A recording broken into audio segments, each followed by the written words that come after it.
My friends, where are we going to spend eternity? Time is too short to play games. When you come to the end of the road, there's two ways, heaven and hell. Don't leave it too late.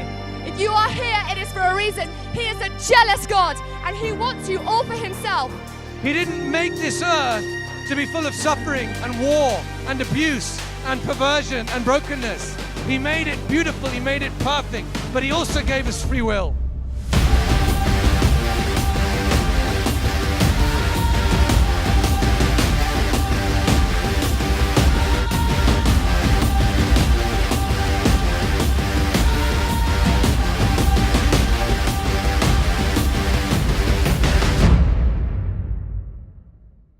We're here in London today because we believe that it's the perfect temperature for a revival. We need a move of God. We need to see souls saved, souls healed, and lives transformed.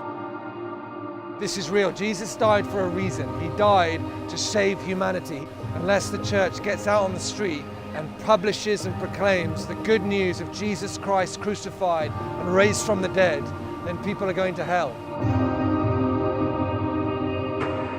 You know, if we want to talk about God's love to a great measure, we'll need to know what we've been saved from. And you know, hell is a real place, and for myself, when I encountered this love of God, I have to share it. The same way if I have the cure to cancer in my pocket and I'm walking past those suffering with chemotherapy and I'm not sharing this remedy, this cure with them, something's wrong. You know, believers and those in the family of God, Christians, we have the remedy, we have Jesus, we have salvation, and that's not just for us to keep it to ourselves. And so that's what we do. We come out here, there's healing, there's conversation, there's cups of tea and biscuits, whatever it takes to get people to listen to this message. Jesus says, I am the way, I am the truth, and I am the life. And no man comes to God except through me. His arms are wide open. He's saying, my children, I love you. Come home. Come home.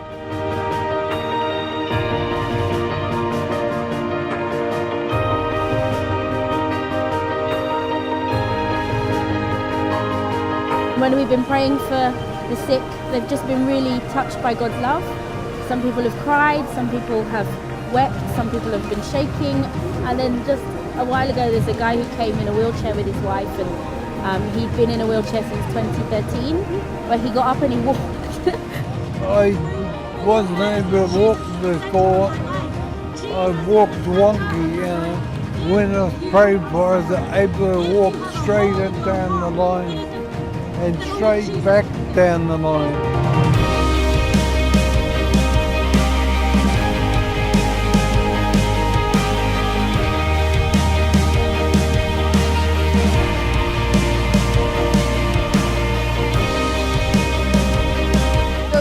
Were trying to heal us with the pain in her neck and my back, and she was kind of talking to me about my self-harm and my anxiety. It was an emotional moment. It was a weird feeling, kind of relief from my body.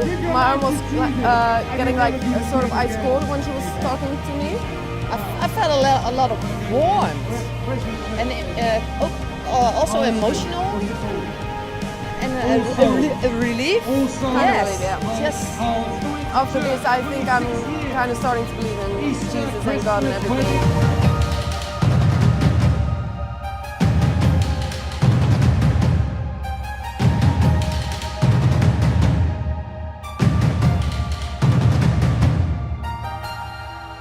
You know, some people will say, oh, you're crazy, or they'll reject you, but at the end of the day, this feeling inside of knowing that God is close and He's very real and He wants to meet every single person and He's calling everyone home to be with Him and to just know that freedom, that's bigger than any fear you can have. You know, you want to know what the more of God is like, just go out and do what God asks you to do. Even in the smallest things, just share Him, share His love, and see how He moves.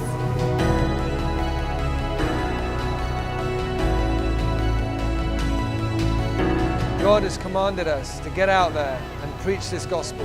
And a lot of the time, we actually just go into a building and we preach some things to a bunch of people who are already saved. God's placed it on our heart to encourage the church to evangelize, encourage the church to share the gospel, because this is what the gospel's always been about. We've encountered this love so we can share it with someone else. And trust God that as we go out, as we step out of the boat, He's going to meet us in that place. We've got to take that step of faith. If what you're living for isn't worth dying for, then you're not really alive. Time is short, eternity is around the corner, money will fade, buildings will fade. What will count for eternity is firstly, did we know Him, living a life surrendered, and did we share Him, unashamed, fearless.